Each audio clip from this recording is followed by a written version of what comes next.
ولید حیران رہ گیا۔ قاتل کے بارے میں آفتاب کے علاوہ کوئی نہیں جانتا تھا، تو پھر یہ شخص کیسے؟ میں یہ بھی جانتا ہوں کہ صبرین یزدانی کے لیے تمہاری محبت شروع سے ہی خالص نہیں تھی۔ وہ شخص اچانک ہلکے سے ہنسا۔ شاید دوسرے لوگ غیر متزلزل اور بے لوث محبت کرتے ہوں، لیکن ولید کردیسی کی محبت محض ایک چالاکی ہے۔ ولید کا جسم کانپ اٹھا۔ یہ شخص آخر ہے کون؟ یہ شخص اس کا راز کیسے جانتا تھا، جبکہ کسی کو بھی اس کا علم نہیں ہونا چاہیے تھا؟ صبرین یزدانی کو ہاتھ مت لگانا، اسے مت چھیڑنا، ورنہ اگلی بار جب میں تمہیں دیکھوں گا تمہاری لاش میرے سامنے ہوگی۔ تم چاہو تو آزما سکتے ہو۔ مسافر سیٹ پر بیٹھے نقاب پوش شخص نے گاڑی کا دروازہ کھولا، پھر ایک سیاہ گاڑی جس پر نمبر پلیٹ نہیں تھی وہاں آ کر رکی۔ ولید کے دوسری طرف کھڑا آدمی بھی پیچھے ہٹ گیا۔ وہ دونوں جلدی سے گاڑی میں بیٹھے اور چلے گئے۔ ولید نے چمڑے کی سیٹ پر زور سے مکہ مارا۔ اس کا گرم اور خوش شکل چہرہ غصے اور گھبراہٹ سے بھرا ہوا تھا۔ دارالحکومت میں ایسا شخص کب وجود میں آیا؟ وہ تو نیا ہے کہ قتل کے بارے میں بھی جانتا تھا۔ پریزیڈنٹ ولید، ڈرائیور نے پیچھے مڑ کر کانپتی آواز میں کہا، پتہ لگاؤ کہ وہ شخص کون ہے۔ ولید نے سرد لہجے میں حکم دیا۔ ٹھیک ہے، کیا ہم اب گھر جا رہے ہیں؟ ڈرائیور نے پوچھا۔ نہیں، مجھے کلب لے چلو۔ ولید بے چین تھا۔ اصل میں وہ گھر جانا چاہتا تھا، لیکن اس کا موڈ خراب ہو چکا تھا۔ اس شخص کی باتوں نے اسے چکنا کر دیا تھا۔ آخرکار دوسرا فریق بہت زیادہ جانتا تھا۔ وہ خطرہ مول لینے کی ہمت نہیں کر سکتا تھا۔ اس کے منصوبے میں کوئی غلطی نہیں ہو سکتی تھی، لیکن وہ مطمئن نہیں تھا، بالکل بھی نہیں۔ وہ بہت بہت عرصے سے صبرین کو اپنا بنانا چاہتا تھا۔ کلب پہنچ کر ولید نے ایک گلاس شراب لی اور ایک ہی گھونٹ میں پی گیا۔ کمرے کا دروازہ اچانک کھلا، لیکن اس نے کوئی توجہ نہ دی، یہاں تک کہ کسی کی انگلی اس کی پیٹھ پر جا ٹکی۔ چلے جاؤ۔ اس نے سر اٹھایا اور میرا کا دلکش چہرہ دیکھا۔ آج رات وہ خاص طور پر بنی سنوری تھی اور اس نے ایک لمبا سفید لباس پہن رکھا تھا۔ وہ ایسی عورت لگ رہی تھی جو گندگی میں پلی بڑھی ہو، لیکن پھر بھی پاکیزہ نظر آ رہی ہو۔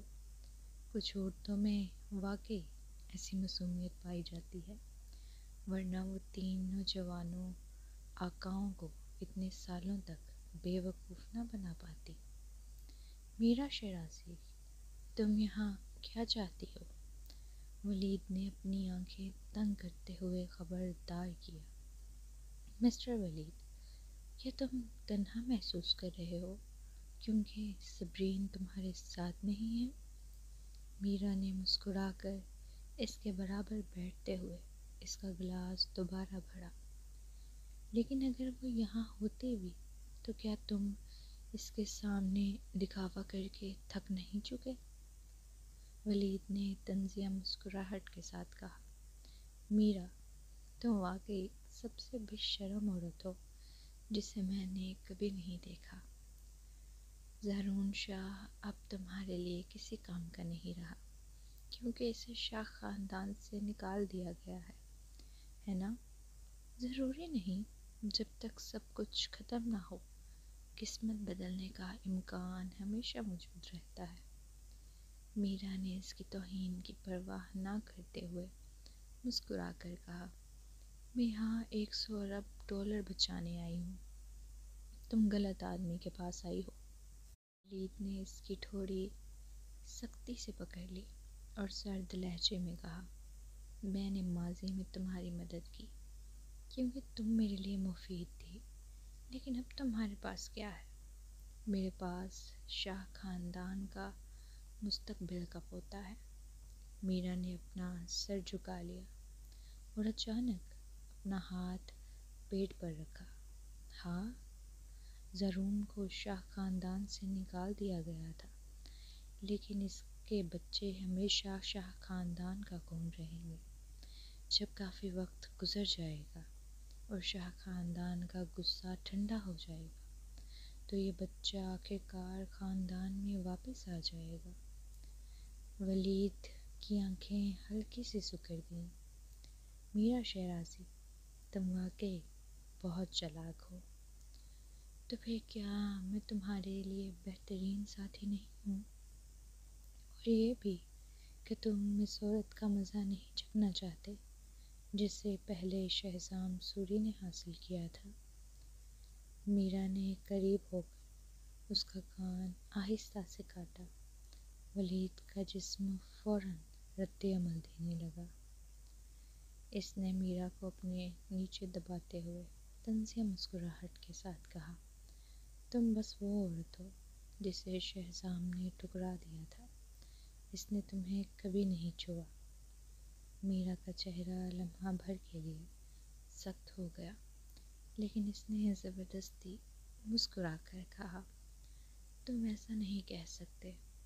جب ہم چھوٹے تھے تو میں اس کی سب سے زیادہ پسندیدہ تھی۔ اگر صبرین درمیان میں نہ آتی تو ایسا نہ ہوتا۔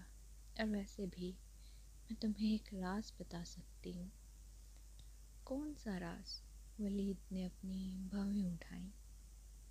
تمہیں معلوم ہے کہ شہزام نے 4 سال پہلے صبرین کو کیوں نہیں چاہا تھا؟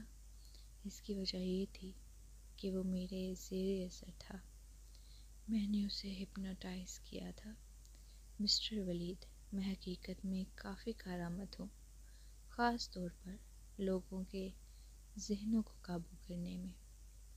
میرا نے مسکرا کر اس کی گردن میں اپنے بازو ڈال دیے۔ جب میں نے تمہیں پہلی بار دیکھا تھا تب ہی سمجھ گئی تھی کہ تم ایک غیر معمولی آدمی ہو جو سالوں کے باوجود اپنی ثابت قدمی برقرار رکھ سکتا ہے۔ آفتاب بٹ کارپوریشن کی جس کرسی پر بیٹھا ہے وہ مستقبل میں تمہاری ہوگی۔ ولید کی سیاہ آنکھوں میں چمک آئی۔ یہ کوئی حیرت کی بات نہیں تھی کہ شہزام نے اچانک 4 سال پہلے صبرین کو رد کر دیا تھا۔ دوسرے الفاظ میں میرا شیرازی اب بھی اس کے لیے کارآمد تھی، اور ویسے بھی اسے شہزام کی سابقہ عورت کو آزمانے میں کوئی اعتراض نہیں تھا۔ ٹھیک ہے، میں تمہاری مدد کروں گا۔ ولید نے اس کی تھوڑی کو اپنی گرفت میں لیا اور غصے سے اسے چوم لیا۔ فریہ 3 دن اسپتال میں گزارنے کے بعد ڈسچارج ہو گئی، لیکن برائٹن گارڈز واپس جانے کے بجائے اسے شاہ خاندان کے افراد اپنے ولا لے گئے تاکہ اس کا خیال رکھا جا سکے۔ اس دوران صبرین نے ولید کے گھر منتقل ہونے کا فیصلہ کیا۔ اصل میں وہ مہرام کو بھی ساتھ لے جانا چاہتی تھی، لیکن مہران نے کہا کہ وہ عظیم کے ساتھ رہنا چاہتا ہے، لہٰذا اس نے اسے وہیں رہنے دیا۔ یہ مسٹر ولید کا بیڈ روم ہے؟ رجینا نے اس کا سامان اندر رکھتے ہوئے کہا۔ ٹھیک ہے، شکریہ۔ صبرین نے کمرے کا جائزہ لیا۔ کمرہ صاف ستھرا اور روشن تھا اور اس کا نظارہ بھی شاندار تھا، لیکن جب اسے یاد آیا کہ وہ واقعی اب ولید کے ساتھ ایک ہی کمرے میں رہنے والی تھی تو اسے ایک عجیب سی گھبراہٹ محسوس ہوئی۔ کوئی بات نہیں، اگر آپ کو کسی چیز کی ضرورت ہو تو مجھے بتا دینا۔ رجینا نے جاتے وقت بیڈ پر ایک طنزیہ نظر ڈالی۔ ہاں، یہ وہ جگہ تھی جہاں پہلے وہ خود تھک کر سوتی تھی۔ بس افسوس کہ کہ صبرین کبھی حقیقت نہیں جان سکے گی۔ رجینا کے جانے کے بعد صبرین نے کھانے کی تیاری شروع کر دی۔ یہ ان کی ازدواجی زندگی کی شروعات تھی۔ شام 6:30 بجے ولید گھر آیا۔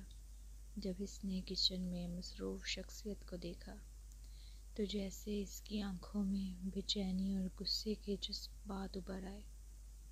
وہ آخرکار اس عورت کو یہاں لے آیا تھا، لیکن وہ اسے چھو نہیں سکتا تھا۔ اس نے نقاب پوش آدمی کے بارے میں تحقیقات کروائیں، لیکن کوئی خبر نہیں ملی۔ وہ شخص بہت پراسرار تھا، لیکن اس کے پاس رجینا اور میرا جیسی عورتیں تھیں جو اس کی جسمانی خواہشات پوری کر رہی تھیں، اس لیے وہ زیادہ جلدی میں نہیں تھا۔ خاص طور پر میرا شرازی، وہ تو چالاکیوں سے بھری ہوئی تھی۔ ولید، کھانے کا وقت ہو گیا ہے، تم اتنے کھوئے کھوئے کیوں لگ رہے ہو؟ صبرین نے مسکرا کر کھانا ٹیبل پر رکھا۔ مجھے بہت خوشی ہو رہی ہے، ایسا لگ رہا ہے جیسے میں خواب دیکھ رہا ہوں۔ ولید نے اس کا ہاتھ پکڑا۔ میں نے اس دن کا بہت لمبے عرصے سے انتظار کیا تھا۔ ولید، ان سالوں میں تم پر کافی سخت وقت گزرا۔ میں نے فیصلہ کر لیا ہے کہ میں اس شادی کو دل سے نبھاؤں گی۔ صبرین نے سنجیدگی سے کہا۔ ہاں، ولید نے اپنی نظریں جھکا لیں۔ رات 9 بجے صبرین بیڈ روم کے باتھ روم میں نہا رہی تھی۔ بہتے پانی کی آواز نے اسے بے حد بے چین کر دیا تھا۔ جب اسے یاد آیا کہ وہ بعد میں ولید کے ساتھ ہوگی تو اس کے جسم نے بغاوت محسوس کی۔ تاہم کچھ چیزیں ایسی ہوتی ہیں جن کا پہلا قدم اٹھانے کے بعد اتنا مزاحمت محسوس نہیں ہوتی، ہے نا؟ وہ اپنی پوری زندگی صرف شہزام کو ہی قبول کر کے نہیں گزار سکتی تھی۔ اس نے دانت بھینچ کر باہر آنے کا فیصلہ کیا، لیکن جو منظر اس نے دیکھا وہ اس کی توقع کے برعکس تھا۔ ولید کمبل تھامے باہر جانے کی تیاری کر رہا تھا۔ سپی، میرا خیال ہے کہ تم ذہنی طور پر ابھی تک تیار نہیں ہو۔ میں چاہتا ہوں کہ تمہیں کچھ وقت دوں تاکہ تم خود کو سنبھال سکو۔ ولید نے مسکرا کر کہا۔ ویسے بھی میں حال ہی میں کام میں بے حد مصروف ہوں اور رات کو اوور ٹائم کر رہا ہوں، اس لیے میں کچھ وقت کے لیے دوسرے کمرے میں سو جاؤں گا۔ صبرین نے اپنے ہونٹ کاٹتے ہوئے جذباتی لہجے میں کہا۔ ولید، میں کر سکتی ہوں، خود کو مجبور مت کرو، میں تمہیں کسی بھی طرح مجبور نہیں کرنا چاہتا۔ ولید نے نرمی سے اسے روک دیا۔ صبرین اتنی متاثر ہوئی کہ اس کے جذبات الجھ گئے۔ جب اس نے یاد کیا کہ اس نے کبھی ولید پر شک کیا تھا تو اسے بے حد شرمندگی محسوس ہوئی۔ ولید کے کمرے میں جانے کے کچھ دیر بعد مافین نے اچانک روتے ہوئے صبرین کو فون کیا۔ آنٹی سبی، میں بیمار ہوں، مجھے آپ کی یاد آ رہی ہے۔ مافین، کیا ہوا؟ صبرین پریشان ہو گئی۔ مافین نے روتے ہوئے کہا، میرا سر درد کر رہا ہے، مجھے بخار ہے، میں آپ کو یاد کر رہی ہوں۔ صبرین ننھی بچی کی روتی ہوئی آواز برداشت نہ کر سکی۔ جیسے ہی اس نے مافین کے رونے کی آواز سنی، اس کا دل ٹوٹ گیا اور اس نے کسی اور چیز کی پرواہ نہ کرتے ہوئے فوراً پوچھا، تم کہاں ہو؟ میں ابھی آ رہی ہوں، میں اسپتال میں ہوں۔ جیسے ہی صبرین نے مافین کے اسپتال میں ہونے کی خبر سنی، وہ اور زیادہ بے چین ہو گئی۔ وہ فوراً ولید کے کمرے کی طرف گئی اور اسے بتایا کہ اسے کمپنی جانا ہے کیونکہ کچھ ضروری کام آ گیا ہے۔ وہ سچ نہیں بتا سکتی تھی کہ وہ مافین سے ملنے جا رہی ہے، کیونکہ اسے ڈر تھا کہ اگر وہ سوری فیملی کے زیادہ قریب ہوئی تو ولید کو برا لگے گا۔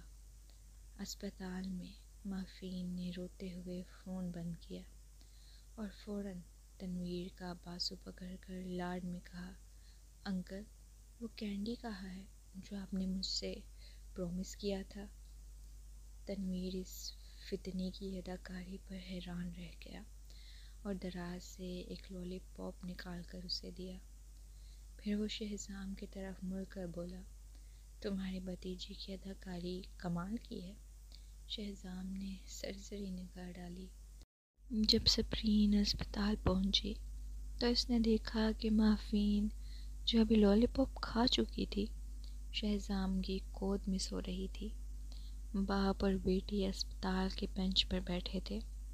مافین کی آنکھیں بند تھیں اور وہ بے حد معصوم لگ رہی تھی۔ یہ منظر کسی کے بھی دل میں نرمی پیدا کر سکتا تھا۔ شاید یہ اسپتال کے اداس ماحول کی وجہ سے تھا، لیکن صبرین کا دل مافین کو دیکھ کر بھر آیا۔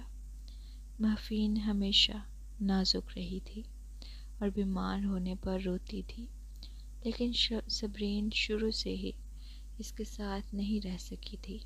مافین، صبرین کی آنکھیں بے اختیار نم ہو گئی۔ شہزام کی نظروں میں ایک لمحے کے لیے ندامت جھلکی۔ وہ توقع نہیں کر رہا تھا کہ صبرین مافین کا اتنا خیال کرے گی۔ آخر مافین اس کی اپنی بیٹی تو نہیں تھی۔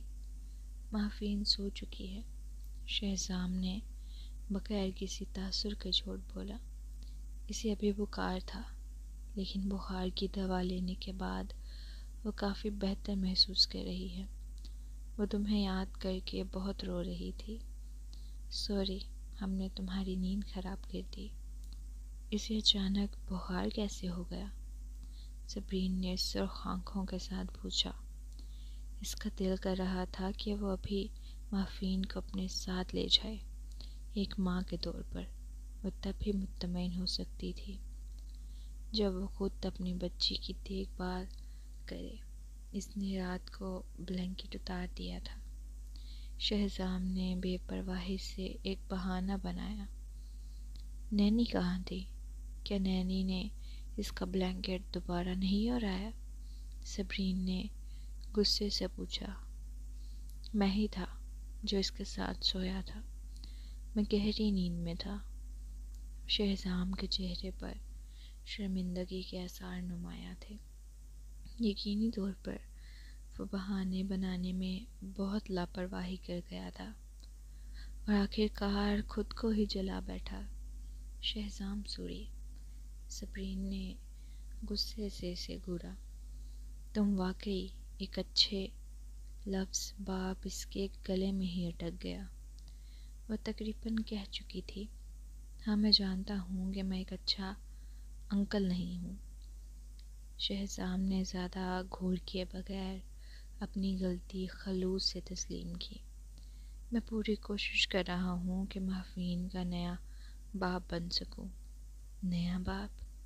صبرین کے دل میں ایک ہلچل سی مچ گئی۔ ہاں، ریحام اب نہیں رہا، اس لیے میں اس کا باپ بنوں گا۔ میں اسے اسکول لے کر جاؤں گا اور واپس لاؤں گا۔ رات کو اس کے ساتھ سوؤں گا، اس کے ساتھ کتابیں پڑھوں گا اور کھلونوں سے کھیلوں گا۔ شہزام کافی دیر تک بولتا رہا، پھر اچانک اسے احساس ہوا کہ وہ حد سے زیادہ بول رہا ہے، تو وہ فوراً چپ ہو گیا۔ ہاں، تم اس کے ساتھ زیادہ وقت گزار سکتے ہو، صبرین نے زیادہ سوچے بغیر کہا۔ آخر کار بہت سے حقیقی باپ بھی یہ سب نہیں کرتے۔ مافین محرام سے مختلف تھی۔ وہ اپنے والد کو گھٹیا کہتی تھی، لیکن وہ باپ کی محبت کی ضرورت بھی محسوس کرتی تھی۔ کچھ لمحوں کے توقف کے بعد صبرین نے سرزنش کی، لیکن اگر تم نے یہ ذمہ داری لی ہی لی ہے تو اس کا بہتر خیال رکھو۔ کون سا والد اتنی گہری نیند میں سو جاتا ہے؟ وہ بھی چھوٹی ہے، اس کا بلینکٹ ہٹ جانا عام سی بات ہے۔ شہزام حیران رہ گیا۔ تمہیں اتنا سب کیسے معلوم ہے؟ ایسا لگ رہا ہے جیسے تم پہلے بھی کسی بچے کی پرورش کر چکی ہو۔ صبرین کا دل دھڑک اٹھا اور اس نے جلدی سے کہا، ہاں، میں پہلے بھی بچوں کی پرورش کر چکی ہوں، مجھے تم سے یہ سننے کی ضرورت نہیں۔ شہزام ایک دم ساخت ہو گیا اور اسے احساس ہوا کہ وہ غلط بات کہہ چکا ہے۔ سوری، میں کئی بار محفین کے ساتھ رہی ہوں، وہ پہلے میرے ساتھ سوتی تھی، اس لیے مجھے بچوں کے بارے میں اچھی طرح معلوم ہے۔ صبرین نے پرسکون لہجے میں کہا، بچوں کی پرورش صرف پیسہ خرچ کرنے کا نام نہیں ہے، بلکہ تمہیں ان کی مکمل ذمہ داری بھی لینی پڑتی ہے۔ ہاں، میں جانتا ہوں۔ شہزام نے سر ہلایا۔ اس کا اتنا فرما بردار ہونا صبرین کے دل میں عجیب سے جذبات پیدا کر گیا۔ اس نے کبھی سوچا بھی نہیں تھا کہ ایک دن شہزام اس کے سامنے اتنا سنجیدہ اور دعوے دار نظر آئے گا۔ ایسا محسوس ہو رہا تھا جیسے وہ کوئی سمجھدار طالب علم ہو۔ اچھا، کیسے رات اسپتال میں گزارنی ہوگی؟ نہیں، ہو جا سکتی ہے، لیکن چونکہ وہ تمہیں یاد کر کے رو رہی تھی، اس لیے میں نے تمہارا انتظار کیا۔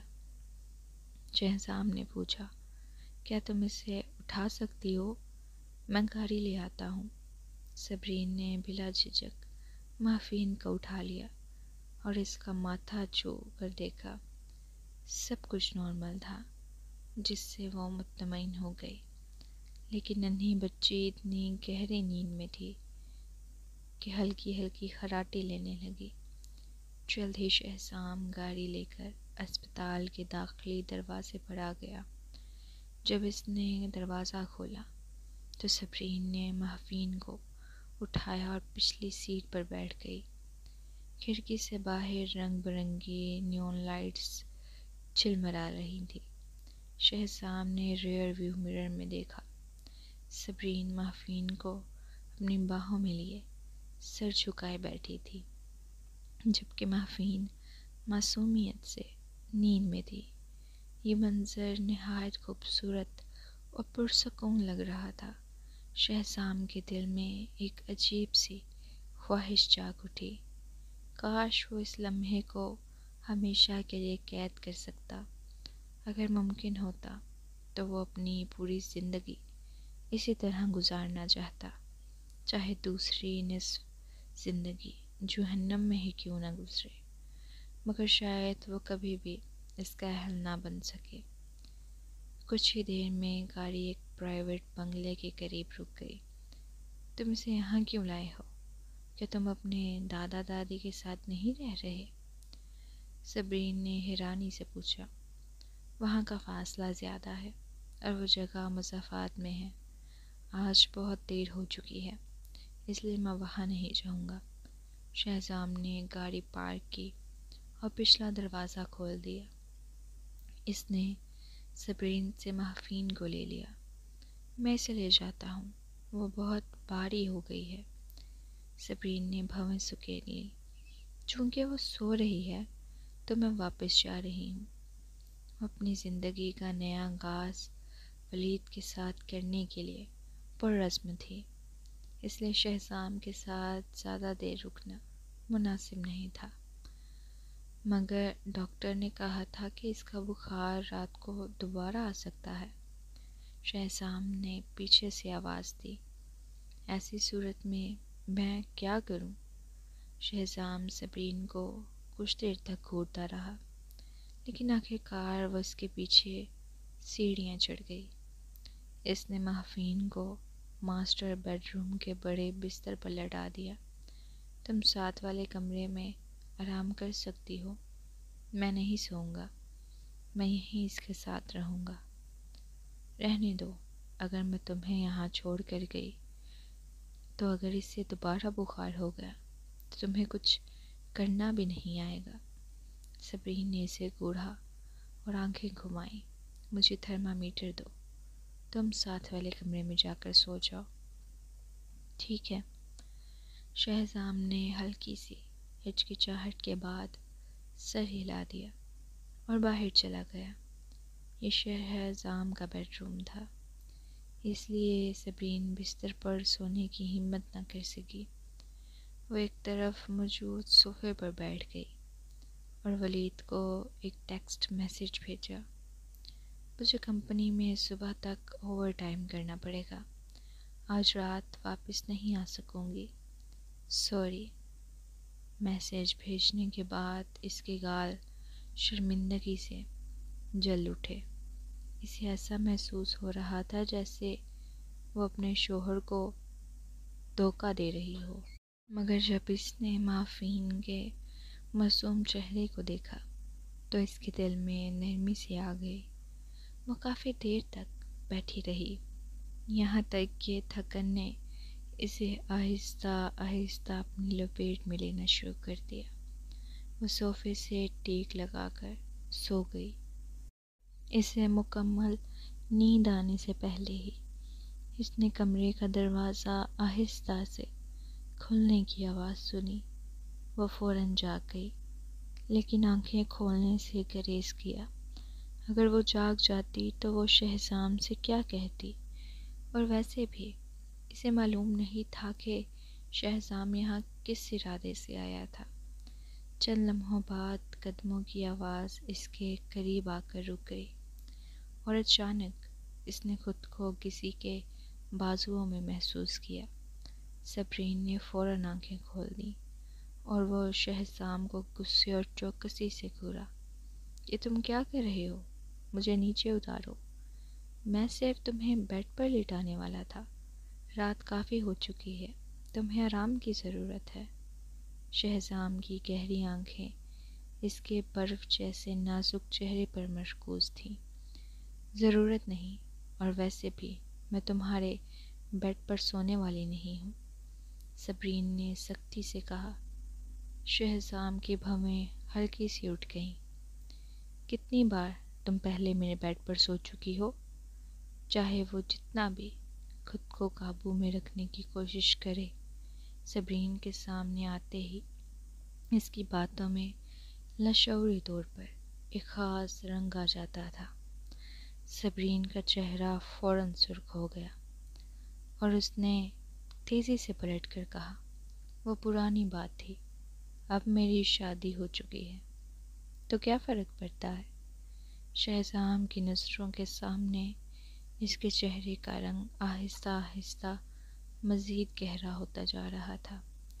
روشنی میں اس کی چمکتی ہوئی سفید جلد بے حد دلکش لگ رہی تھی، اور یہ شہزام یہ الفاظ سوچے سمجھے بغیر ہی کہہ گیا۔ شہزام سوری، تم باز آؤ گے یا نہیں؟ صبرین سخت شرمندہ ہو چکی تھی، مگر چونکہ کمرے میں معافین بھی موجود تھی، وہ اس کو جگانا نہیں چاہتی تھی۔ غصے کے باوجود وہ اپنی آواز کو دبا کر بولی، تمہیں یہ سب کرنے کی ضرورت ہی کیا ہے جب تم اب ویسا کر بھی نہیں سکتے؟ آخر تمہیں تمیز کیوں نہیں آتی؟ یہ بات سیدھا شہزام کی کمزوری پر جا کر لگی۔ ایک لمحے میں اس کا چہرہ سفید پڑ گیا۔ صبرین نے اپنے ہونٹ پیچ لیے، شاید وہ کچھ زیادہ ہی سخت ہو گئی تھی۔ کسی مرد کے لیے یہ سب سے زیادہ حساس بات ہوتی ہے، اور وہ سیدھا وہیں وار کر بیٹھی تھی۔ شہزام کافی دیر تک خاموش رہا، پھر دھیمی آواز میں بولا، اگر تمہیں معلوم ہے کہ میں اب کچھ کر نہیں سکتا تو تمہیں گھبرانے کی کیا ضرورت ہے؟ اگر میں چاہوں بھی تو کر نہیں سکتا۔ اس کا لہجہ بے حد سیدھا تھا، اور رات کی خاموشی میں صبرین کو یوں لگا جیسے وہ کسی اور طریقے سے چھولی گئی ہو۔ مگر تم پھر بھی ایک مرد ہو، میں اب مرد نہیں رہا۔ شہزام نے سرد لہجے میں اس کی بات کاٹ دی۔ صبرین اچانک خاموش ہو گئی۔ اس نے آنکھیں جھپکائیں اور سامنے کھڑے مرد کو دیکھا جس کے چہرے پر ایک اداسی اور سنجیدگی تھی۔ وہ کچھ کہنے ہی والی تھی، مگر الفاظ اس کے لبوں پر آ کر رک گئے۔ کافی دیر بعد صبرین نے آہستہ سے کہا، تمہیں اتنا مایوس ہونے کی ضرورت نہیں ہے، ٹھیک ہے؟ آج کل میڈیکل سائنس بہت ترقی کر چکی ہے، اور ایسا بھی نہیں ہے کہ تمہارا سب کچھ ختم ہو گیا ہو۔ مجھے نہیں معلوم، بس اتنا جانتا ہوں کہ جب میں تمہیں یوں اپنے قریب رکھتا ہوں تو دل چاہتا ہے، مگر کچھ بھی محسوس نہیں ہوتا۔ شہزام نے افسوس سے کہا۔ صبرین کا چہرہ اس کی بے شرمی پہ اور بھی زیادہ سرخ ہو گیا، اور اس نے دانت پیستے ہوئے کہا، شہزام سوری، میں سچ کہہ رہا ہوں۔ شہزام کا چہرہ اداسی میں ڈوبا ہوا تھا۔ سپی، میری فطرت کو تم جانتی ہو۔ اگر میں تم سے محبت کرتا ہوں تو میں کبھی ہار نہیں مانوں گا، چاہے سوری کارپوریشن برباد ہی کیوں نہ ہو جائے، خاص طور پر جب میں نے یہ جانا کہ ماضی میں ہم ایک دوسرے سے بے پناہ محبت کرتے تھے۔ میں ہر لمحہ، ہر دن، ہر رات تمہیں یاد کرتا ہوں۔ میں واقعی اپنی کھوئی ہوئے یادیں واپس حاصل کرنا چاہتا ہوں۔ کم از کم تب میرے ذہن میں ہماری محبت کا کوئی آغاز اور انجام تو ہوگا۔